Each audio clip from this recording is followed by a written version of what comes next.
Продължаваме с следващия коридор. 19.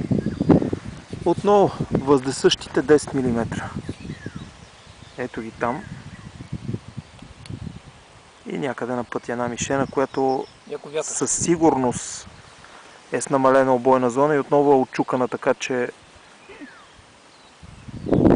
има илюзия за по-голяма обойна зона.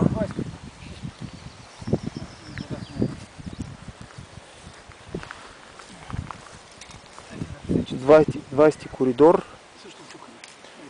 Десетка.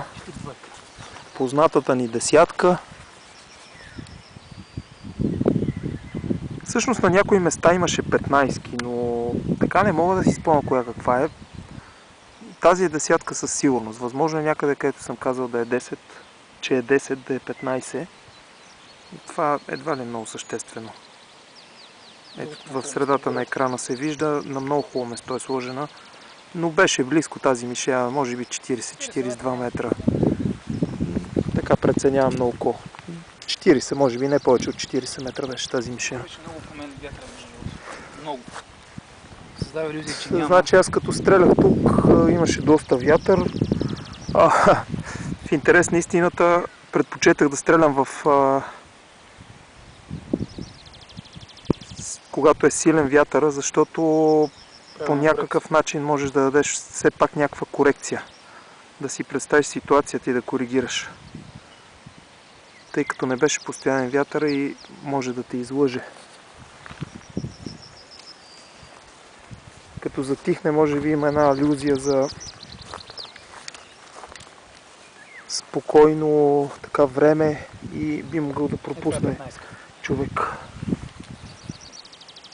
Ето там една мишена се вижда, това е коридор номер 22. Нямам представа каква е, може би 20-25, не знам. И една далечна, точно в средата на екрана в момента, се вижда отдясно на дървото. Жълте е, доколкото виждам.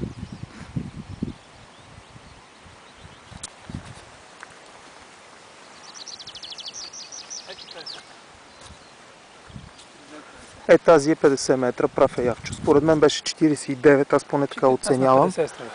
Стрелях си я на 49 метра, успях да я сваля. Коридор номер 23.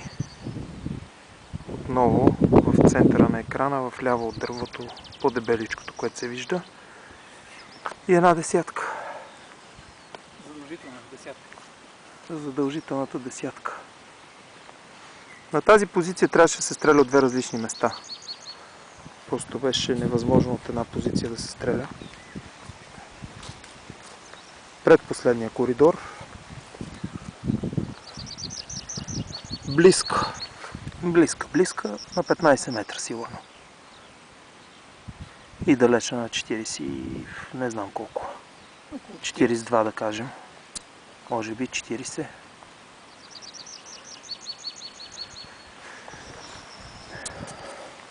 Някъде тук ме заваля дъжда, може би на предишния коридор на 23-ти.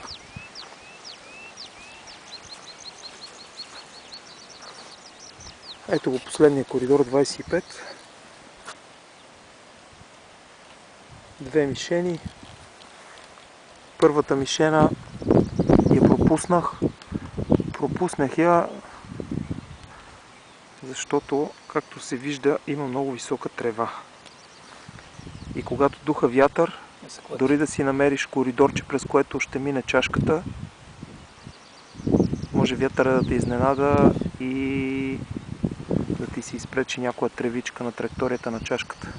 При мен със сигурност се получи това, защото изобщо не успях да оцеля мишената. Просто няма абсолютно никакво друго обяснение. Мишената е близко, вятъра не е толкова силен, за да може да издуха чашката и така нататък и така нататък. Ето е в средата последната мишена от трасето. 50-та мишена, точно в средата на екрана се вижда. И това беше. Ето един обзор ще направя на цялата територия на стрелбището. Да придобиете някаква, макар и бегла представа. Почвам от дясно наляво. Там в далечината някъде се вижда насипа. Да, зад хората, най-отзад, може би са 800 метра, не знам колко е. Предполагам, че 800 метра дължината на стрелбището. Там, където виждате хората, е началото на червения сектор, т.е. трети ден. Отляво на хората беше зеления сектор, който са го премахнали вероятно вчера, за да могат да си улеснат работата по събиране на трасето. Ето там празното, където няма лента, това беше цялото зеления сектор. И някъде там, горе-долу в средата на екрана вероятно, там почваше зеления сектор и наляво беше жълтия сектор, който беше първия ден и вече е отстранен и той. Тук вече няма как да хвана, защото съм зад тази дървена конструкция. Ами това е от нас.